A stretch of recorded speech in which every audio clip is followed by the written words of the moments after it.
Hello everyone, this is Bhaskar. आज 20 सितंबर है, Saturday है। चलिए थोड़ा देखते हैं कौन कौन से सेक्टर, कौन कौन से स्टॉक्स सही जगह पे हैं, ताकि हम स्विंग ट्रेडिंग के लिए थोड़ा वो देख सकें। ये जो भी है ये ट्रेडिंग पर्पस के लिए है, ये कोई रिकमेंडेशन नहीं है। आपके सीखने के लिए, आपके अंडरस्टैंडिंग के लिए है ये वीडियो। ऑलराइट, ये वीकली चार्ट है। ऑलराइट, अभी वीकली चार्ट में हम वन बाय वन पहले सेक्टर्स देखेंगे। ठीक है, सेक्टर्स करेक्ट। कुछ स्टॉक्स भी हैं, ये एस बी आई एन है, इसको अभी छोड़ते हैं, पहले सेक्टर्स देखेंगे। ये निफ्टी मिड कैप है। निफ्टी मिड कैप में सिंपली ये अप ट्रेंड में है। ये एक जोन था जहाँ पे इसको आके रिवर्स होना चाहिए था, वो हो चुका है। अब ये एटलीस्ट इस लेवल तक आने के लिए तैयार है, तो ये पॉजिटिव है। ये निफ्टी का फ्यूचर चार्ट है, ये निफ्टी है। निफ्टी में भी सेम। देखिए, ये एक लेवल था जिसने हाई बनाया था, उसके बाद ये एक लेवल था जहाँ पे इसको आने के बाद एक बाई का सेटअप मिलता, वो आया, यहाँ से सीधा रिवर्स हुआ। यहाँ पे एक सप्लाई एरिया था, उस सप्लाई एरिया पे आकर वापस आया। इस जगह से एक छोटा सा पुल बैक ऊपर की तरफ हो सकता है, और वही हो रहा है। और ये इस लेवल से यहाँ तक आने के लिए तैयार है, 25,850 तक आने के लिए तैयार है। 850 से थोड़ा और अंदर जा सकता है, 26,000 तक जा सकता है। 26,000 के ऊपर जाने के लिए चांसेस अभी दिख नहीं रहे। 26,000 तक जा सकता है, और वहाँ के बाद एक और फॉल आएगा, और वो करीब करीब 24,900 के आसपास का होना चाहिए, और उसके बाद फिर देखेंगे। तो अभी हमारा जो व्यू है वो ऊपर की तरफ ही है, और करीब करीब 25,800 से लेकर 26,000 तक का मूव दिख रहा है। ठीक है, ये कोटक बैंक, इसको छोड़ते हैं। ये इंडिया विक्स रिकॉर्ड लो पे है। आई डोंट नो ऐसा कभी हुआ है कि नहीं, बट बहुत बहुत ही ज़्यादा लो है। इतना लो विक्स तो थोड़ा। अच्छा, चलिए यहाँ पे क्या करते हैं, हम निफ्टी को डालते हैं कंपैरिजन के लिए। ठीक है, तो हमें ये आइडिया लगेगा कि अगर ये इतना लो, ये मंथली चार्ट कर रहा हूँ मैं, वीकली करते हैं। ठीक है, इससे पहले ये एक बार यहाँ तक आया था, और अभी वो लो नहीं बनाया है, लेकिन ये जो क्लोज है वो लोएस्ट क्लोज है पिछले दिन का। अभी का जो क्लोज है वो भी लोएस्ट है। जब जब ये इतना लो आता है, मार्केट ऊपर की तरफ जा रहा होता है। अभी भी मार्केट ऊपर की तरफ जा रहा है, लेकिन अब इसके बाद विक्स भी बढ़ रहा है, और मार्केट भी बढ़ा है। देखिए, यहाँ के बाद इस जगह पे मार्केट थोड़ा नीचे आया, विक्स बढ़ा है।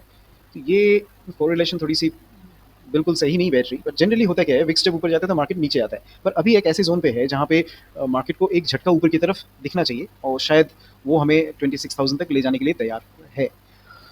चलिए ठीक है, कोई नहीं। ये हमारा H D F C bank नहीं, हमें सिर्फ सेक्टर्स देखना है अभी। अ, मैं निफ्टी को हटा देता हूँ। क्रूड ऑयल नहीं चाहिए अभी। सर्विसेज, सर्विसेज में ये इंश्योरेंस कंपनीज आ रही हैं। ठीक है, तो देखिए ये कंप्लीटली अप ट्रेंड में है। अप ट्रेंड के बाद यहाँ पे एक जोन था, इस जोन पे आके टकरा कर वापस गया। वापस जाने के बाद यहाँ पे एक बार फिर से बॉस कर दिया है। बॉस करने के बाद यहाँ पे जो जोन था, उस जोन पे आने के बाद टैप करके बाद ऊपर जा रहा है। ये डेफिनेटली ऊपर जा रहा है, इसमें कोई सवाल ही नहीं पैदा होता कि इसको शॉर्ट करने का कोई सवाल सोचिए ही मत। इंश्योरेंस सर्विस सेक्टर का स्टॉक्स उठाइए, and this is good for some few weeks, maybe 5 6 10 weeks के लिए ऊपर की तरफ का मूव देख सकते हैं हम। ये हमारा पी एस यू बैंक का है। पी एस यू बैंक का ऑफ कोर्स अप ट्रेंड है। अप ट्रेंड के बाद प्राइस नीचे आया, एक जोन पे आने के बाद सपोर्ट लिया, लेने के बाद यहाँ पे एक छोटा सा सप्लाई एरिया है, ये सप्लाई एरिया इजीली कट जाएगा। तो now we expect that PSU bank should grab the liquidity on the upper side. या तो ये वहाँ से ब्रेकआउट करेगा, या फिर उस लेवल पे जाने के बाद एक बार पुल बैक करेगा। तो एक व्यू अगर बनाना है तो पीएसयू बैंक में हम पॉजिटिव हैं, और थोड़े बहुत नहीं, बहुत ज़्यादा पॉजिटिव दिख रहा है, बहुत ही ज़्यादा। तो हम ज़रा कुछ बैंक्स को देख लेते हैं, पीएसयू के जो मेजर बैंक्स हैं। एस बी आई एन, जी हाँ बिल्कुल, ये भी बहुत अच्छा है for upside. P N B, awesome awesome, PNB तो ऑसम है। बैंक बड़ौदा, मुझे एक्चुअली ये तीन बैंक्स ही पसंद है, और एक यूनियन बैंक पसंद है, ये भी अच्छा है। सो पीएसयू बैंक्स का में बहुत अच्छा ये बना हुआ है, मूव मूव के लिए बहुत अच्छी तैयारी है। यूनियन बैंक में भी अच्छा है। So I am good with PSU bank. अगर ट्रेड स्विंग ट्रेड लेना है तो पीएसयू बैंक्स में ढूंढिए। That's what I can suggest you, but this is not a recommendation, this is just for learning purpose. ठीक है, पीएसयू बैंक के बाद आते हैं public sector enterprises. This is also not bad, this is also good. Complete up trend में है। Up trend के बाद अराउंड 50% रिट्रेसमेंट हुआ है। रिट्रेसमेंट के बाद एक सप्लाई एरिया था जिसने थोड़ा सा पुल बैक किया। यहाँ पे एक जोन था, जिस जोन अब ये एरिया टूटेगा, और अगला एरिया यहाँ तक 11,455 तक आएगा। तो पब्लिक सेक्टर एंटरप्राइजेस में आइए, और उनमें से अपने सेक्टर्स ढूंढिए, कौन सा आपको अच्छा लगता है वो। मुझे तो डिफेंस सेक्टर बहुत ही अच्छा लगता है। This is good, this is good. Mazdock is good. H L is also good. G R A C थोड़ा टाइम ले सकता है, लेकिन अच्छा है, ये भी अच्छा है। अ, हाँ, ये इसमें कुछ खास नहीं है, शिपिंग शिपिंग कॉर्पोरेशन में कुछ खास नहीं है। चलिए कोई नहीं। सो ये हमारा फार्मा है। फार्मा में एक्चुअली, चलिए, फार्मा अप ट्रेंड में है, बिल्कुल अप ट्रेंड में है। अप ट्रेंड के बाद ये एक पुल बैक किया, सही ज़ोन तक आया, बिल्कुल जो हमारा डिस्काउंट ज़ोन है वहाँ तक आया है। यहाँ पे आने के बाद फार्मा एक अजीब-सा वो बना रहे हैं, सेटअप बना रहे हैं। और ये सेटअप अजीब इसलिए मैं बोल रहा हूँ कि जनरली ये नीचे लोअर जब प्राइस नीचे जा गया हुआ होता है, वहाँ से बनता है तो ज़्यादा अच्छा होता है। पर ये ऊपर बना रहा है तो ठीक है, अब जब बन रहा है तो हम उसको फ़ॉलो करते हैं। देखिए, ये है हेड एंड शोल्डर पैटर्न। अब ये हेड एंड शोल्डर पैटर्न यहाँ पे टूटेगा, उसके बाद प्राइस ऊपर जाएगा, फिर फ्लॉप होगा, फिर ऊपर आएगा। तो ये प्रॉब्लम क्या है इसमें, हेड एंड शोल्डर का एट दिस लेवल, इतने ऊपर पे हेड एंड शोल्डर का जो एक्यूरेसी है उतना अच्छा नहीं होगा। अगर नीचे से ये बन रहा होता तो ज़्यादा अच्छा था। तो बिल्कुल टॉप पे जाके हेड एंड शोल्डर बन रहा है तो इसका मतलब है कि ये लिक्विडिटी ग्रैब करेगा और फिर प्राइस नीचे आएगा, और फिर प्राइस नीचे आने के बाद शायद ये नीचे वाले लेवल्स को डिमांड जोन बनाकर नीचे आएगा। तो फार्मा मेरे लिए अभी बहुत अच्छा नहीं है। हाँ, कुछ दिनों के लिए, कुछ 2-4 वीक्स के लिए इसमें है, दमखम है कि ऊपर जा सकता है, पर मे बी अ मंथ और 2, और उसके बाद फिर से इसको थोड़ा-सा पुल बैक करना पड़ेगा। MNC is good, very good. यहाँ पे अगर आपने कैच किया है, एक ज़ोन था, तो बहुत अच्छी बात है। अगर नहीं किया है, फिर एक ज़ोन पे आया था। अभी ये 3 दिन से लगातार ऊपर जा रहा है। इसका जो अगला ज़ोन है, वो यहाँ पे है, ऊपर की तरफ। लेकिन चूँकि ये फ़ास्ट ऊपर गया हुआ है 3 दिनों से, तो एक बार पुल बैक आएगा, और ये लेवल है जिस लेवल पे आपको वेट करना है यहाँ पे। तो 2 दिन का जो लो है, ये लास्ट 2 डेज़ का जो लो है, उस जगह पे अगर प्राइस मिलता है, तो आप एमएनसीज़ में भी देख सकते हैं। एमएनसी के देखिए सेक्टर्स कैसे ढूँढने हैं, आपको सेक्टर्स मिल जाएगा किसी भी इसमें मिल जाएगा। एनएससी का खुद का एक इंडाइसिस का वो है, वेबसाइट है, या फिर इकोनॉमिक टाइम्स में है, कहीं पे भी आपको मिल जाएगा। ट्रेडिंग व्यू में भी मिल जाएगा, वो आप देख लीजिएगा। मैं सेक्टर्स का ही बता रहा हूँ, ठीक है।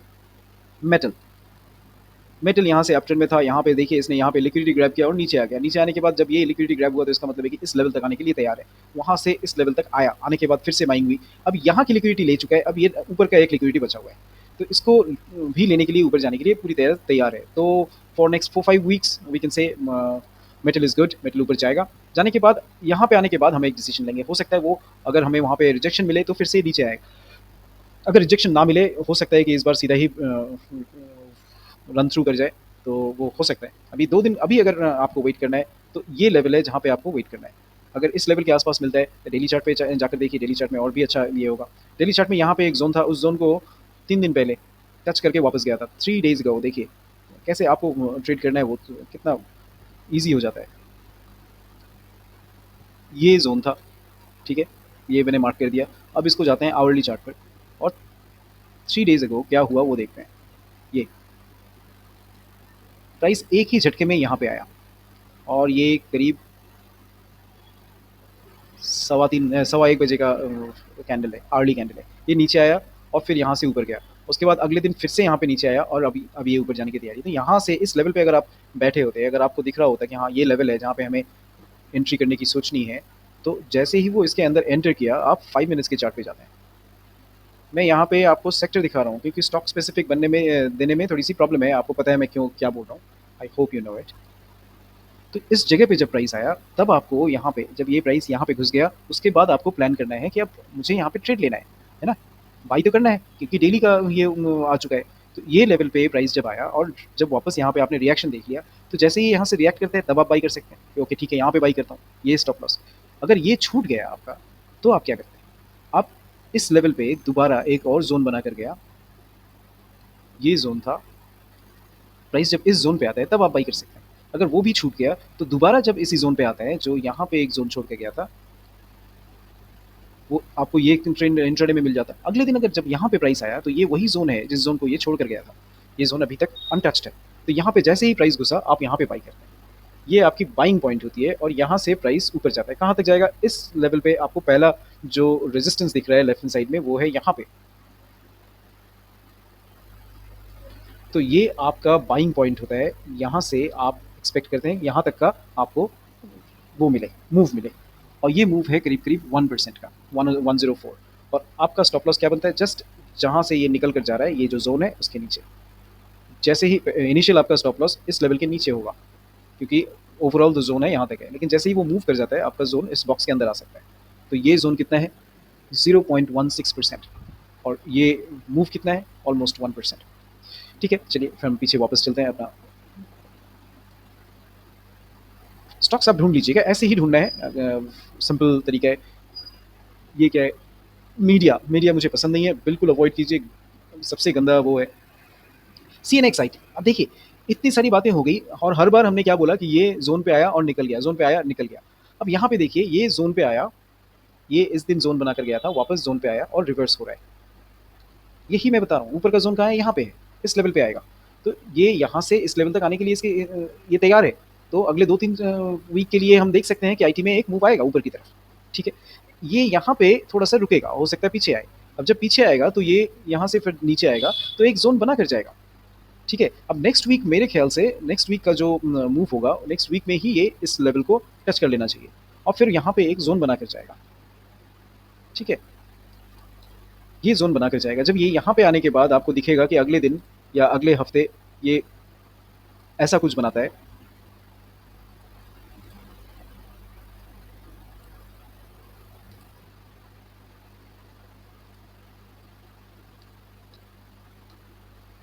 ऐसा कोई कैंडल बनाता है, जो कि इस लेवल के ऊपर का रिजेक्शन दिखाता है। तो इसका मतलब है कि प्राइस फिर से यहाँ तक आएगा और ये लेवल है जहाँ पे आपको वेट करना है।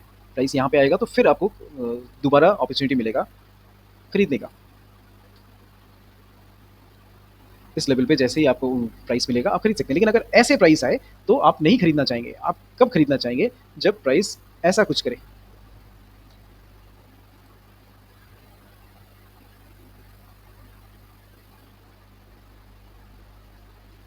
ये 1 दिन की कैंडल नहीं कह रहा, मैं 2 दिन में ऐसा हो जाए, यहाँ पे आने के बाद अगर आपको छोटे टाइम फ्रेम में अपॉर्च्युनिटी मिलता है, जहाँ पे जैसा मैंने अभी दिखाया, तो फिर से यहाँ पे बाइंग होगी और फिर जो अगला लेवल होगा, वो होगा ये लेवल, ठीक है?